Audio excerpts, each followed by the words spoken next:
Welcome home. We are WNST, AM 1570, Towson, Baltimore. We're going to do some football here today. We're going to do some baseball before the month is over. We're definitely doing the Maryland Lottery. I should tell you this. They have Home Run Riches back out this year.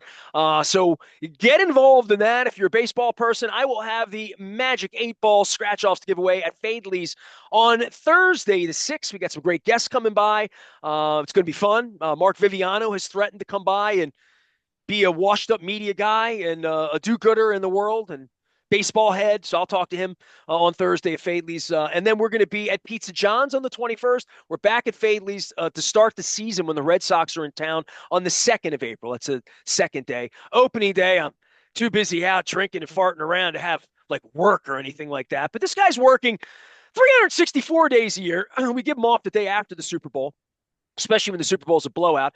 Luke Jones joins us now. He is our intrepid reporter on all things Ravens and Orioles. And we've done a lot of Orioles. We've talked a lot about pitching and Batista. And we're going to be in Toronto on opening day. I'm excited about that. I hope Getty's going to be there. But it's the football thing never stops percolating. I was at Cooper's I was at all of our sponsors this week. I didn't go to Costas, but I've been almost everywhere else this week for our sponsors. I was over at El Guapo. I was at State Fair. I've been at Cooper's twice this week. So moving around in every television, Luke, the underwear Olympics. And, and I've seen Baldy running around out there because Baldy's my ex-friend and like all of that. And, I tell you what, man, Chad Steele trying to, take away my career and my access and all that. One thing I don't miss and one thing that really went off the cliff for me was the Combine. The Combine was like the greatest event ever back when Phil Savage and Eric DeCosta would beg me to come, George Kokinas. They would all be like, dude, you got to come to the Combine's the greatest. I'm like, fellas, it's in Indianapolis. It's in February. Like, no. And Phil's like, now, Nestor, I wouldn't, you trust me, right? I'm telling you, it's the best event. You're going to meet everyone. And certainly it was. 2000, I got married in '03, and I started going right around then.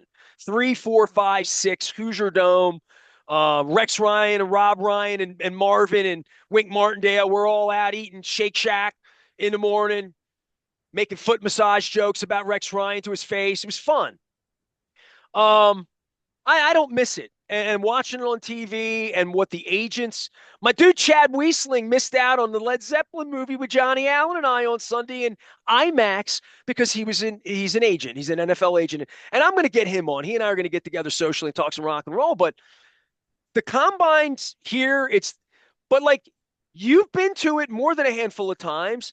I haven't even kayfabed you on this about whether you miss it, whether you watch it on TV, wishing we were there. I know you're not wishing we were in aisle H in the Indianapolis ballroom doing radio for no one, no one, no one. So the league effed it all up for us, but that was kind of the first clue that they really hated us when we were there for the radio row that was in the middle of nowhere in Indianapolis. And that was a dozen years ago, I guess. I don't remember the last time you and I went, but I watch it on TV now and it comes to me on timelines and everything's measured and everything's rumorama and everything, quite frankly, is booyah, booyah. Everybody's going to save your franchise. And it's an important week for the Baltimore Ravens for security because, they wouldn't want to hire a predator and have him around for 15 years and doing anything like that. So they want to make sure that they're secure in everything they're doing out there when they're checking and prodding and poking in the underwear Olympics. But the thing came and went. It's the one thing I don't miss anymore. And I used to love it. It became one of the highlights of the year for me, and then it became a real low light. Yeah, I mean, I'm trying to think. I think the last time we went, it wasn't a dozen years ago, but 5, 6, 7 years ago, something like that. But How many times have you been? Am I hallucinating? I Five, haven't been six? to not as many as you think. I probably only went to three, maybe three or Okay. four, something like that, right? And it was not your favorite event either, right? No, it's funny, and this is a little bit of inside baseball here because obviously It's the off this season. You're covering the allowed to say how no, but you really feel 15 years into this as a card carrying Pro Football Writers Association of yeah, America member. I'll be totally honest with you. I think of when I was in college 20 years ago at this point. Actually, almost longer than that at this point. My freshman year was what, 2000, fall of 2001. And I can think back to what the combine was then, and more specifically the draft. I can't ever say I was that big into the combine coverage because by the time it really became a television event on NFL Network, I was kind of over it at that point, at least the combine element of it. But I was the guy that, I would get Mel Kiper's draft guide, or one of my buddies would get it through the mail, and you'd read up on the prospects. I can vividly I'm remember a guy being that in, had Joel Bushbaum on my show, right? yeah, yeah, yeah. I can remember being in college and venturing down to the dining hall, feeling some kind of way because I was out till 2 a.m. the night before and getting brunch and sitting there at 11 o'clock and watching. That was when the draft was Saturday and Sunday. I'd sit there from 11 till whenever it was over on Saturday and then do the same exact thing on Sunday. I mean, I And was now you that. contribute to the R Lads Club. Yeah, no, I do. Uh, but I Dreams think come true. Isn't it wonderful, Luke, doing this yeah, work? yeah, but I just think about it from, and again, I'm speaking more as a fan here, right? Because Well, so to am your I. I mean, to your I'm a point, fan at first, but more than yeah, anything, I'm a fan. to your point, look, Combine Week is important for these teams. It's part of the process of evaluating players. You want to get what value you can out of it. You try to filter what's important, what's not, right? The on-field workouts. I mean, it's tough when Cam Ward and Shadir Sanders, the top two quarterbacks, don't work out, right? I mean, you're seeing more and more of that where guys are just foregoing working out at the combine, instead saying, "Hey, I'll work out at our pro day." And look, that's their prerogative, and that's fine, right? I mean, the guys like that are at the advantage of they can dictate some of the terms to these teams, and how they want to, they and their agent can figure out how they want to present themselves, so to speak, for the job interview. So, but in the process, that hurts some of the star power. But I just think the draft, combine, pro days, all of that, while they have value to these teams, certainly, and while there's certainly a place for it for fans, I almost feel there's just so much coverage of it that I just kind of I got to a point maybe 10 years ago where from an personal interest standpoint, I kind of got sick of it. Where it's like, I had a okay, football friend of mine who was a Redskin fan for life. It's Scotty P. yeah, He's been in my life forever. And back in the '90s, he would laugh at me when the Browns came that I was into the draft because we were 4-12 yeah, every year. So whether we are going to take Peter Boulware or Patrick Surtain's father, as I remember, yeah, like remembering all of that and my friendships that are 30 years with. I mean, Marvin and I text last week. I mean, like, so these people that are in my life, it all came because of football and the hmm nerdity and it being fresh and new here. And on the outside, it was always like, come on, dude. If you're a real franchise, you don't worry about it. You're watching college basketball right now. You're yeah, down at spring training. If you like tennis, if you like auto racing, if you like something else, if you like lacrosse, which a lot of people here like lacrosse. Not my thing, not your thing. We don't talk about it here because we're not expert about it at all.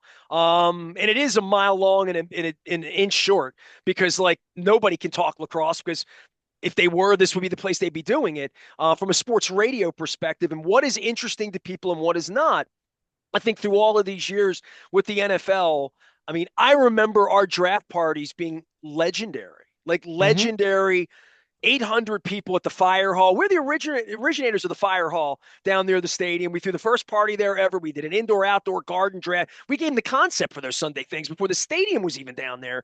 And that was the day McAllister was drafted. I have the t-shirts, hmm draft party, DRAUGHT. Draft party. Get it? Draft. hmm Beers were $2. Budweiser sponsor, by the way. So I mean, I go back to all of that, but on those days, everybody that showed up, and I have pictures of it. I have pictures at the day that we did the '97 draft. Was it '98, '97 or '98? One of those 2 years, we did a draft. Might be '98. The Starks draft, maybe. Underneath of this bar in Catonsville, that's like on Wilkins Avenue, and I have pictures. And Donnie Brady was there, Quentin New Year. Benny Thompson, had a bunch of players stop by the Mhm. draft party.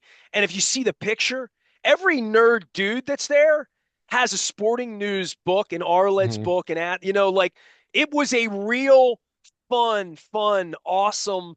It was like a club. It was And organic. I It was was a lead organic. nerd who would bring Phil Savage and Eric DaCosta and George Kokinis and the scouts all came out on Monday night and ate ice cream. One of my all-time favorite scouts, who's now dead, and I always put his picture up. Ron Marcinak Mhm. was an old timer scout from the '50s. Y.A. Tittle. And he would come out and he always wanted ice cream, vanilla ice cream to celebrate the draft. And we would all eat vanilla ice cream because that was Ron Marcinak's thing. And Eric DaCosta would have a tear in his eye if he heard that right now because he sat next to Ron Marcinak in 1997. So, I mean, I was the original guy here that was way nerdy about it. And the reason I got nerdy about it is Kevin Burns said, listen see that guy that looks like Richie Cunningham? Talk to him. He's the one that drafted John Ogden. He's the one that drafted Ray Lewis. He's the one that talked Art off the shelf the night before about Lawrence Phillips. Talk to Phil Savage. He's going to run a team one day. He might run two of them. He Mhm. ran the Jets 6 weeks ago. So, like, knowing people who know the sport and that way of knowing it and that to dealing with Chad Steele and everybody out there running for cover on this Justin Tucker story, which is the story. It was the story. It shall be the story. And it's not about their kicker. It's about their integrity. And I had Julie Sharper on this week, but like there's football, there's not football. And if we're not focused on the Underwear Olympics, we're focused on Justin Tucker. Or to your point, Ronnie Stanley, it feels like that's going to happen. They're all talking kumbaya. And then it feels like Mark Andrews is going to be gone by draft day, and they're going to deal him, on the Friday night for a late two or a late three, on the clock to the team that didn't get the tight end they wanted in the draft. Like, I don't know. You tell me, Yeah. but there's a lot going on. The kicker's the only story these people care about right now because I've been out on the street. I was at the Yeah. Towson game Saturday. I mean, I'm moving around. I'm going to Connects this week, Accelerant. I'm moving around with people in big spaces and bars and everywhere. Catonsville, everybody's talking about Justin Tucker. Everybody. Yeah. Well, when you're talking in terms of from a brand standpoint, which obviously the Ravens care a lot about, or any team is going to care about in terms of their ability to make money, all those types of things. That's huge. One final point I wanted to make though, when I was talking about the combine and the draft itself, I still love covering the draft. I still very much enjoy the draft itself that weekend. It's a lot of fun. It's always there's something. Look, when you've been doing sports media a long time, you can kind of get jaded. You can kind of take some things for granted. One thing I will never take for granted is seeing when they bring in a couple of these draft picks, whether it's the first round pick or they bring in the second round, third round guy, and to see these guys hold up their jersey, to see these guys embrace their mother or their father or their brother or their best friend who came into town, that's always cool. That is cool. That the draft itself, for me, it's the 3 months of draft coverage leading into the draft that I have grown quite weary from, in terms of just too much Well, of I it. remember, But when the station was different, Glenn Clark and Ryan Shell would book in 6 round draft picks to call in and talk to my host. And I'm mm, like, that's what this radio station was for 4 weeks, was agents playing the agent game of sniffing sure. out their players, trying to get like, and I don't know, that really, I'm like you. It went from I'm really interested in it to I'm exhausted by it a little bit. And it's only a 6 week period. It's a season, Yeah, right? And in the middle of it is this free agency thing. And if you're really unlucky, you have a scandal, right? Like literally the sure. worst thing you can have right now. And Harbaugh's going to find this when he gets down to the breakers, and I'm not there at the little table that they banned me from being. Which, by the way, they're doing that on opening day in Baltimore. That breakfast thing. Actually it's the morning after, it'd be Tuesday morning. But the NFL owners meetings now are concurrent with March 31st, April 1st, whatever, April Fool's Day, perfect day to be amongst those clowns. But that is that thing. If they don't have Tucker gone by then, there's going to be 80 media people set up with boom mics over top of John Harbaugh wanting to talk about Justin Tucker because, like, it's a scandal. It's a real scandal. And Tucker's fighting back now, and he wants to keep a gig, and his wife's got his back. And I hear all of that. And then I had Julie Sharper on for an hour telling me about the 16 women that she's met. Yeah. Yeah. I mean, it's a very concerning, very terrible story, right? I mean, how whatever your current viewpoint is on it right now, it's a bad story, right? I mean, you want to have the proper amount of sympathy and empathy for these 16 women and taking these accusations very, very seriously. Whether you're trying to give Justin Tucker his degree of due process, understanding, the statute of limitations from a legality standpoint, but understanding there's investigating going on. It's like, all right, man, tell your side of the story about, how do all these women have the same exact, such a similar uh, story in terms of the details and whatnot. So wherever you fall on the spectrum of positions on this, it's a sad story. Even if you want to talk about it from the pro Justin Tucker standpoint of one of the great players in franchise history, a guy that's on his way to being on the very short list of Hall of Fame kickers, and this is something that doesn't just ruin a career, it ruins a legacy, all of that, right? I mean, it's sad from that standpoint if you're trying to view it through that lens. Not taking sympathy in Justin Tucker if he did all these things and all that, but understanding it's sad all the way around. It's unsettling, it's despicable, however you want to describe it.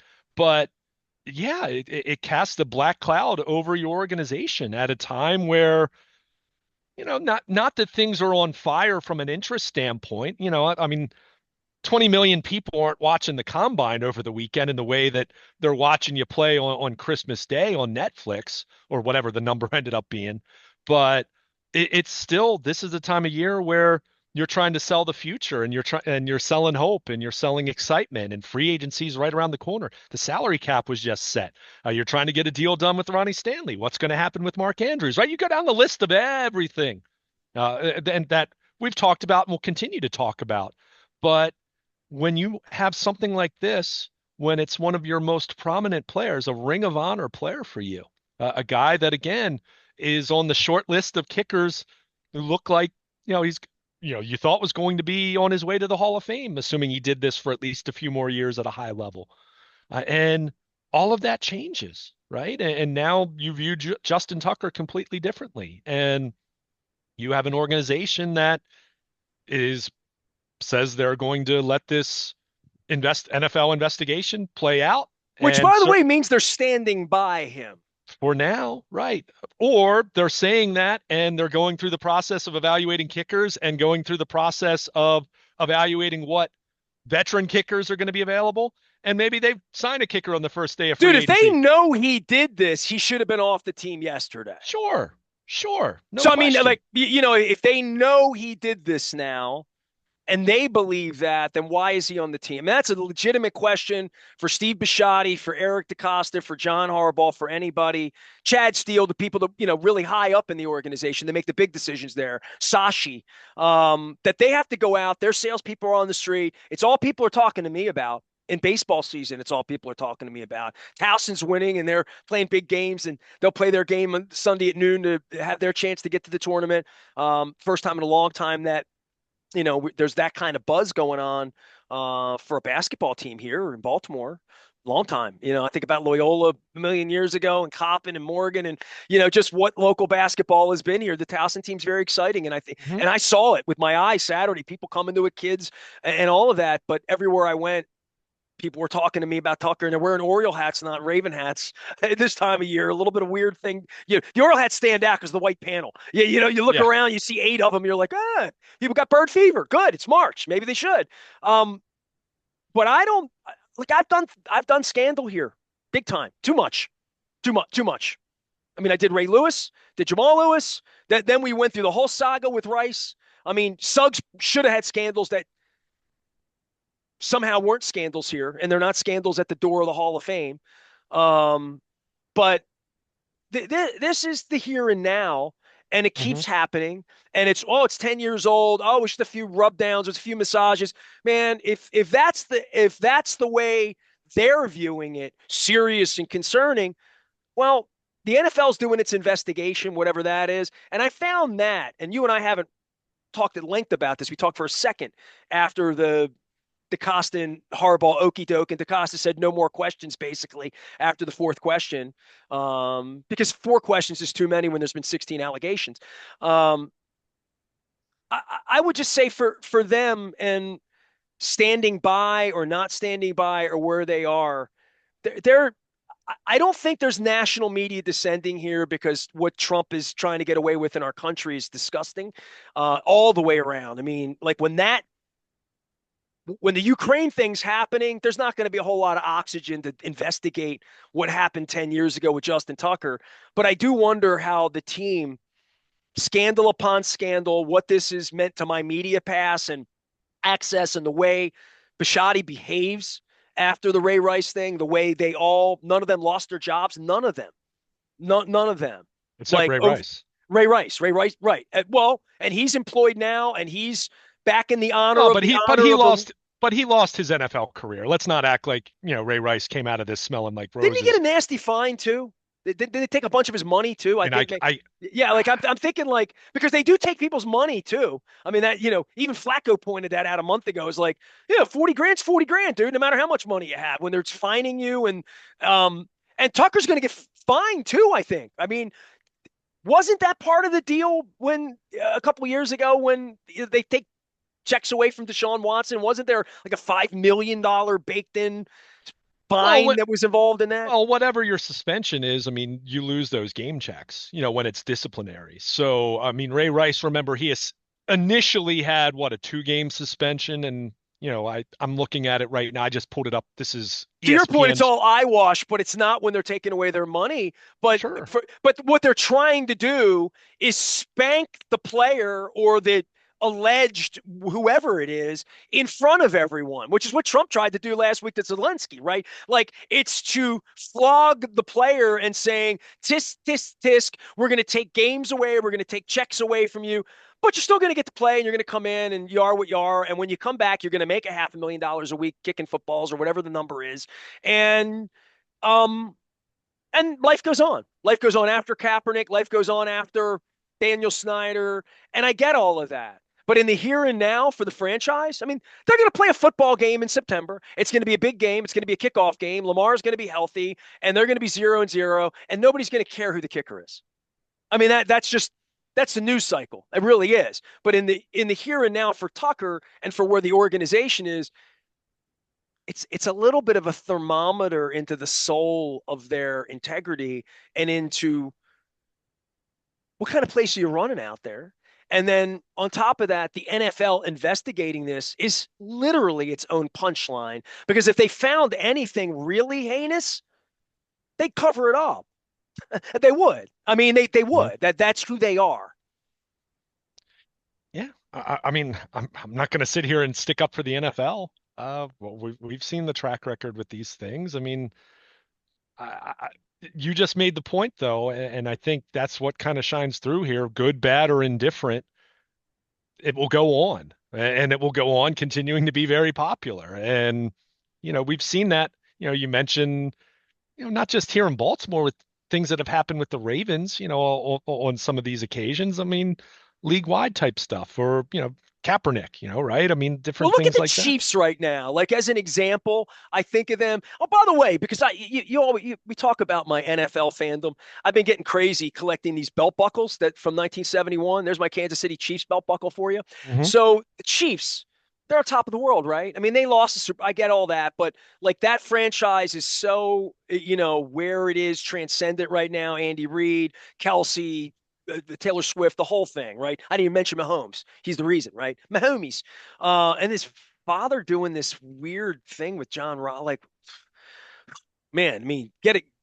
Reminds me of the Lamar Jackson workout machine from 2 years ago. Like, dude, get some professionals around you.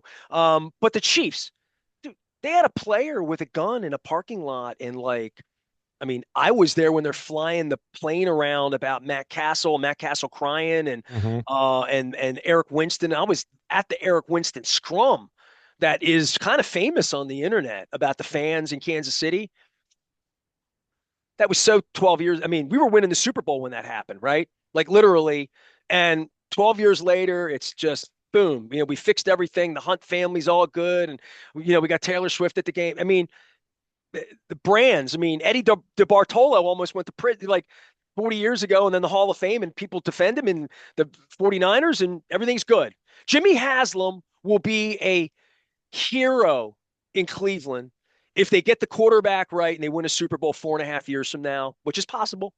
Like, and they will just forget all of that, right? Like, so no matter what the scandal is, whether it's the boat in Minnesota, whether it's the owner in Washington, whether it's the linebacker, running back, other running back, kicker in Baltimore, with jurisprudence, with whatever happens. But I mean, the Chiefs had like one of the most horrific, unspeakable things happen in their franchise. So unspeakable, you know what happened, Luke? We don't speak about it anymore. That's how horrible it was, but we don't even talk about it because of their greatness has it just makes it not talk aboutable anymore. In the same way that if Lamar would have won 3 Super Bowls the last 3 years the way Mahomes did, we wouldn't talk about Ray Rice much around here, right? Like it just becomes a forgotten part of the ugly closet of bones in the back that we bury in our organization, that bad, unfortunate things happened to that young linebacker a few years ago.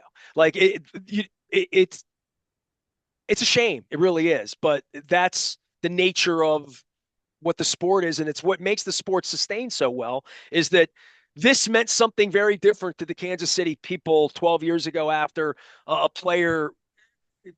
Google it, Belcher. Google it, and read up. But it does kind of get fixed. I mean, look at Washington's football program right now. Just look down the Hmm. road at how quickly that can get fumigated, right? Yeah. Well, but I would also say, where aren't you going to find scandal? Right? I mean, sports, Hollywood, the world of music. I mean, you'll find scandal. Politics, certainly. Uh, Start there. I mean, I guess part of my question to you would be like, so then what do we expect then? I mean, look, Javon Belcher was absolutely a tragedy. I mean, remember he fatally shot his girlfriend, and I are the Chiefs responsible for that happening? You know what I mean? Like, I don't know, right? I'm not smart enough to figure that out. How much is too much? I don't want to say how much is too much attention. How little is too little attention on things? I mean, what do we just shut these institutions I mean, down? I Ray mean, I don't Caruth, know. right? Like, I mean, we could go through I mean, scandal after I just understand, but like, awful things, but I all of these understand. franchises overcome them all, and everybody wears the colors and they run back out, no matter what the kicker did. Like, so Yeah, I I understand mean, that, I but guess in the my here and question is now, what. it is what it is, you know. Sure. I mean, but I guess my question is, well, then what do we want to happen then? I mean, I'll use one just because I was familiar with it living in southern Pennsylvania and it was on the news every day. I mean, it was on the news nationally, but you look at Penn State, football with Jerry Sandusky and Joe Paterno being fired as a result and him dying 2 months later or whatever it was, and They were pulling all of the fallout. statues I down mean, too, right? you Yeah. had the president of the university, you had the athletic director. I mean, all of that. And look, there were people at the time saying Penn State shouldn't be allowed to play football anymore. And clearly that didn't happen. We can judge, people will judge Penn State the way they want to, right? Regardless of whether they had anything to do with Jerry Sandusky or not. If you wear a Penn State hat, in some circles, people will judge just that. At the same time, that university just raised millions and millions of dollars for pediatric cancer research with their Thon event that they do at the Bryce Jordan Center. Look, all of these organizations, all of these entities, there's good and there's bad, and there are skeletons in the closet. Look, you know me. I'm very active at my church. There are not my church. There are churches, and there's scandals within religious organizations, right? I mean, you're not going to find any entity that passes a purity test, right? I mean, none of us as human beings are perfect in any way like that. So I don't say that to make any of that okay, but it basically comes back to, and let's bring it back to entertainment, right? Whether we're talking about sports, music, Hollywood, whatever, it falls back on the consumer to basically decide what they're going to tolerate or not, right? I mean, certain individuals have been ruined, right? And certain or ruined themselves is the better way to put it. And people won't support them. Other times, we've kind of talked about it. We've talked about it through the lens of sports. You and I talk about it in a way different way than two guys sitting at the bar who might not know a whole lot about football, but hey, they watch the Ravens every Sunday or they watch the Bengals every Sunday. And it's something they talk about in their leisure time. But they otherwise the rest of the week they spend going about their lives, doing their jobs or having other interests, whatever. So, it ultimately comes back to, are people going to put up with it or not? In the NFL specifically, to bring it a little more focus back to the discussion, I think it's proven out that fans will tolerate a heck of a lot because it's a very entertaining, popular brand, right? And it's been able to survive a lot. And I'm not saying that's good or bad. I'm not saying that's good whatsoever, but it's reality, right? Well, they're literally out on the field every week creating brain damage, well, right? and Like and and there's that, that's a right? proven fact. And And look, like, I mean, to bring it, because you brought him up, I mean, Javon Belcher, 12 years ago for the Chiefs. I mean, we've seen it with you know pro, professional football players. You go back to WWE with Chris Benoit, with CTE, with his brain being studied, and you're talking about a guy who I think was in his late 30s at that point in time. Uh, they said he had the brain that looked like an 85-year-old man with advanced Alzheimer's, right? Does that mean we should shut football down or shut pro wrestling down or anything like that? I don't know, well, right? it's one of the reasons There, they throw me off of Radio Row is because Radio Row became this thing where Jim Otto and Conrad Dobler and Ray Lucas and each and every year we would yeah, talk about all of these unspoken things yeah, that lead to problems for these young men.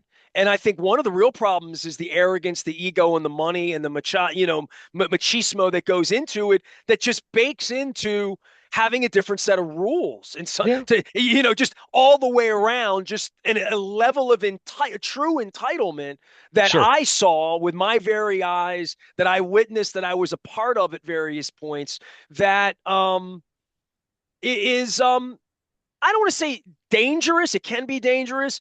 It's just not healthy. I'll say yeah. that. It's not Well, healthy. but It's but not I'd also, normal. It's not normal. but I would also say, look at what we see products that are advertised to us on a regular basis, on a daily basis. Beer, fast foods, and look, I'm I, wearing a cannabis shirt, which would, I like I partake. get it, Right.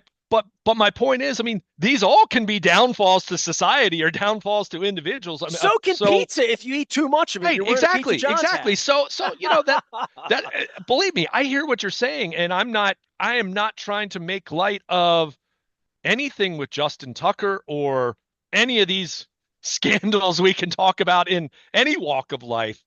But ultimately, it comes back to what will people tolerate and put up with, right? And A lot.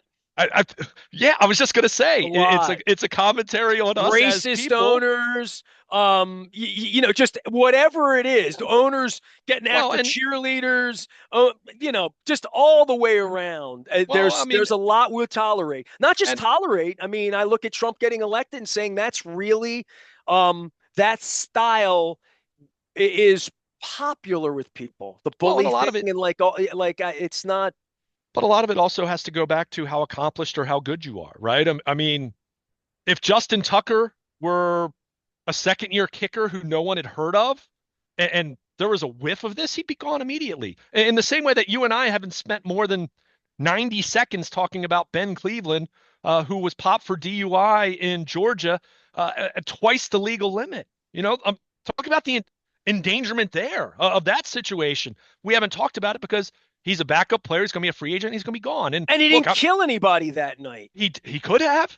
He very easily could have, right? including himself, right? Yeah. But because he's not an accomplished player, we say, hey, they're going to move on. And look, I'm not going to sit here and cast too much judgment on the Ravens for okay, maybe there was something in his character, but there are also plenty of people that you would think are find otherwise decent people who make a really bad choice one night, right? With something like that. And they have to live with the consequences of that. And they should face consequences for that. But, at some point in time, we get back to, if we're all going to judge morally, we're all going to fail on some, on some scale, right? Hopefully, hopefully it never approaches the level of the accusations that Justin Tucker's facing right now. You pray it's not that, because that's something that impacts so many people in a negative way, with such accusations like that. But we've all jaywalked before, right? We've all gone a little bit over the speed limit, and that's not to say it's okay. But it's a recognition that, yeah, we are imperfect. And to bring it back to the NFL or whatever entity we're talking about, you decide whether you're okay with it or not. If you are, you keep watching. If you're not, then you go and watch something else. But the league certainly hasn't learned any lesson, because frankly, they haven't needed to, right? I mean, it hasn't hurt them in their wallet. And again, I'm not saying that's right or wrong. That's reality. Um, you know, Penn State 15 years later was just playing in the national college football playoff semifinal, right? I mean, it's still talked about by some, but it's largely not talked about anymore. And again, not good or bad. It's I'm not just judging over. that. It's It's what it over. is, right? Yeah. And Yeah. you hope, you pray that people learn something from these experiences, whether it's the individual themselves, the guilty parties themselves, or someone else learns from it in the same way I just mentioned Ben Cleveland. You Hey, hope. I'll tell you right now, Tucker's done twice said he's done nothing wrong. And he had another thing last week. So Yeah, in his mind, hey man, I don't know what you're talking about. Me? No, so that level of accountability. And I'm writing a letter to Roger Goodell this week because the NFL is investigating. So I want him to know that I'm available to talk to his investigators, if they want to know some things. But the real question is, what kind of animal house are you running out there, Steve? I mean, that's a real sure. question at this point for all of them, including me being Exhibit A of you don't throw media people at have been covering your team for 30 years and mistreat them. And when they come to you and go to your senior management and say, I'm being mistreated, you get mistreated worse. That's been my personal experience. And I would tell anybody that. You would tell them that about me because you know it to be true. So you more than anyone know it to be true. So like it is what kind of animal house are they running out there? Where are their standards? Where is their integrity? They don't walk their talk. They don't. I mean, let's start with that. Let's start fundamentally with John and Deacon Jones, his Christianity, and walking his talk. I can promise you he has not walked his talk with me on a personal or professional level. So I know that. I can report that as a reporter, a fan, a dude, a guy who's been in my home. We've come a long way from the cab rides in Indiana, with him to look at all of it and say, what kind of place are you running? What kind of place are you running? That is a very fair question for me to ask them. It's a very fair question for anyone to ask them at this point. What are your standards? What is your zero tolerance policy that is a joke? It's a joke, right? So this is where I get prickly on it, and this is when people come up to me at a Towson basketball game, want to talk to me about it. Yeah, I'll have at it, but you're not going to like what I have to say about it. I'm not going to Yeah. tell you what you want to hear while you're wearing a Raven hat. I have a whole closet full of Raven stuff. Like that does not absolve them of the way that they have chosen to operate from an integrity level, from a human level, for Sashi Brown and Chad Steele and their antics, which apparently haven't been very popular with other people in the building either, because everybody's talking to me, Luke. Like everybody's talking to me. Well, They are. And I'm going to be writing about it because it's my obligation to write about it. Because they want me dead, right? They want me gone. They threw me out. They think I have no audience. They think you're a professional and I'm not some. It's insane what I deal with getting called a clown on my own Facebook page every day because they threw me out when I've done my job. So I know what they've done to me or what they've attempted to do to me professionally. I'm not the only one. I'm not the only one. And what they've tolerated, allowed, and maybe shielded could really be something despicable here. Yeah. I mean, I don't know what you want me to say other than And they did uh, it before with Ray Rice. So anybody shaking your head right now, no, they wouldn't do it. Yes, they would and did and survived it all and got promoted in some cases. I will say this: whenever you have scandal like this, true, proves to be untrue, what somewhere in between, not somewhere in between, but understanding there's conjecture, understanding there's elements of it that might not necessarily be Somewhere in fully between is discovered. one time, one place. I'm I understand. I'm sorry. trying to make a I point. right, I'm, yeah, I'm trying yeah. to make a point that it invades the entire organization, right?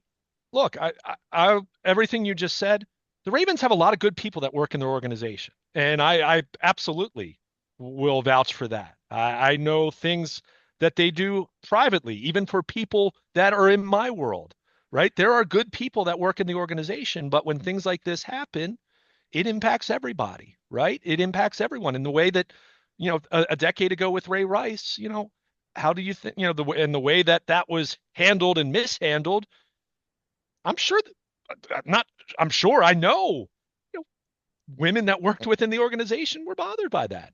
How could they not be, right? In the same way that this now coming out and again, this investigation and how, what was known, what wasn't known, all that, right? I mean, again, that everyone is trying to sort through in some shape or fashion, uh, some in less sophisticated ways than others. But, it's something that it ruins so much of the good deeds and so much of the goodwill you have built up with the community when something like this happens. And people that are doing great work in their community relations department and outreach and things that they do from a charitable standpoint that never see the light of day, right? I mean, things that they do behind the scenes that they're just doing a nice thing for someone that's in need, right? I mean, they get emails from people that say, hey, so and so was a really big Ravens fan and they passed away, or their dad passed away, or their sister passed away. And, they send a care package and, they don't advertise that, right? So, I don't want to sit here. I'm not going to sit here and say that the whole organization's rotten because it's not. Far from it. But when something like this happens and when you then question what was known, what wasn't known, what was heard back at the time, what's been heard since then, how are you handling this? Those are questions that impact everyone. And certainly people that are on the business side for the Ravens that have nothing to do with football ops or may have never even met Justin Tucker other than maybe saying hello at some point, right?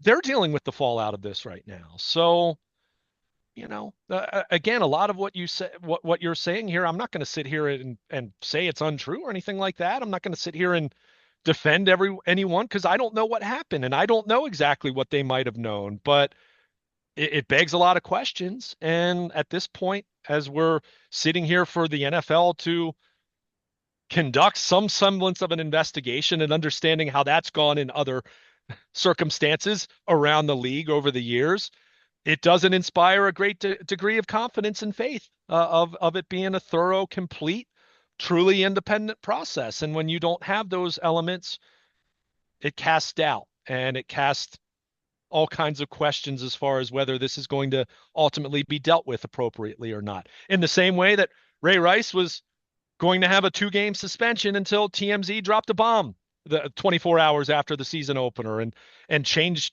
Ray Rice's life and changed the Ravens organization forever from that standpoint. So, as TMZ, do they have a video of Justin Tucker? I'm guessing not, right? So I don't know if we're ever going to get that level of clarity here, but it's messy. It's uncomfortable. It's something that no organization wants to deal with, that no fan of an organization wants to hear about their team. But time history has proven that most people will be forgiving about it if it's something that they enjoy enough. And well, people enjoy the NFL a heck of a lot. So, I don't say this to be flippant whatsoever. I say it just as an observation that things will go on. And even if the Ravens move on from Justin Tucker, you're right. It'll probably be fairly quickly forgotten. And that's not good, but that's kind of how this works, I suppose. And people continue to watch the NFL no matter what unflattering information might come out about it. And like I said, same applies in music, Hollywood, certainly politics, all those entities, and yet people will continue to consume and take part in it. And there will be the tampering period next week. Imagine that. So Luke will be following all things tampering period. I am unfortunately not going to be watching baseball in Tampa or Dunedin or Sarasota, and I'm going to hold that against you next week as well as you're tampering with the Ronnie Stanley. Is there anything else that you think is news? I mean, beyond Tucker Stanley, you're not expecting a WNST text of any magnitude before next week, are you? Um, you know, um, Stanley, I mean, certainly there could be a contract. You think about the timing of Justin Madubuike last year. That was done right before the start of free agency. Remember, they tagged him and then they signed him 3 days later. So that kind of cleared the deck. That was their top priority. And lo and behold, they were able to sign Derrick Henry then on the open of free agency. So is there a path for a Stanley contract? Even though I'll continue to point out he's very much been a union guy over the years, and he's very close to becoming a free agent for the first time. Those two circumstances generally make it tough to get a deal done, and he's the top free agent left tackle hitting the market, right? When you kind of look at the entire body of work. So there's a complication there. We'll see about Andrews. You mentioned the draft. I think if something's going to happen there, I think it happens sooner than that because I think you kind of look at what he's owed in terms of a bonus, in terms of clearing cap space. I think that could be something that happens at the start of the new league year. And beyond that, I mean, they got to create some more cap space, which they can do that with a Lamar extension, with a Marlon Humphrey extension. There are ways to do that so they can create some money. Derrick Henry, I think, is a prime candidate to tack on a year or two to his deal to make his 25 cap number look a little more tenable. So they have ways to do that. But, you know, DaCosta, one thing he said at the combine that I buy is, probably not going to see the Ravens making a massive move on free agency. I mean, we don't see that very often anyway, but you kind of look at how they're built and where their cap is and the Kyle Hamilton and Tyler Linderbaum pending situations, next year, you certainly want to be having an extension by then, if not this off season. So, they've got some work to take care of here. And the good news is they have a really good roster in place, even if they're going to have a new kicker come the fall, which, we'll see. I mean, again, you were very convinced right away that he was going to be gone, and I don't know, right? I'm just at a point in my life with these teams that I just not very little surprises me anymore. But they certainly didn't shy away from the fact that they're talking about they're evaluating kickers and they're doing all that. So, maybe it's as simple as they get their guy to replace him and then they cut bait at that point. I don't know, but uh, other than the Justin Tucker scenario that's hanging over the organization right now, clearly, uh, we know that they have a very good roster, and it's much more of a fine tuning and tweaking kind of scenario rather than this team needing major surgery, unless Ronnie Stanley does walk. And then we are talking about left tackle and right tackle if you're going to move Rosengarten over to the left side. So to me, that's the on in terms of roster building right now. That's the big domino that needs to fall one way or the other here to either you get Stanley locked up and then, hey, okay, what else are you doing? Or he walks and you're looking at, okay, what are you doing at left tackle? What's that mean for right tackle? What's that mean for the rest of your O line? So that's the big one. And as I mentioned, Mark Andrews, that felt very DaCosta's comments felt very much like a preemptive, if not a goodbye, at least a hey, call us about Mark Andrews if you're interested. That's what that came across as to me. Luke Jones is here. He is Baltimore Luke. You can find him anywhere football is served out on the social medias and the internet. We are going to be on Thursday at Fadley's. We're back at Pizza John's on the 21st later on this month. All of it brought to you by our friends at the Maryland Lottery. I have the Magic 8-Ball scratch-offs. Might get some Monopoly scratch-offs for us all together. And the Home Run Riches game now up for bids. And the Orioles about to get back on the field. We're going to be in Toronto later on in the month. Any breaking news happens first on the WNST Tech Service. That's brought to you by Cole Roofing and Gordian Energy. free, very easy to sign up, 410-821-9678. Just send the word WNST or join, and you're on. It's nice and easy. Throw me a note if you need to find me, ness@baltimorepositive.com. Well, we made it through baseball and football, and we all know that John Cena turning heel was really the biggest news that happened this week. It I, was. It I was. know it was. I am Nestor. He is Luke. We'll get back to wrestling sometime in the near future. I had to explain to somebody who superstar Billy Graham was the other day. We're Baltimore Positive. Stay with us.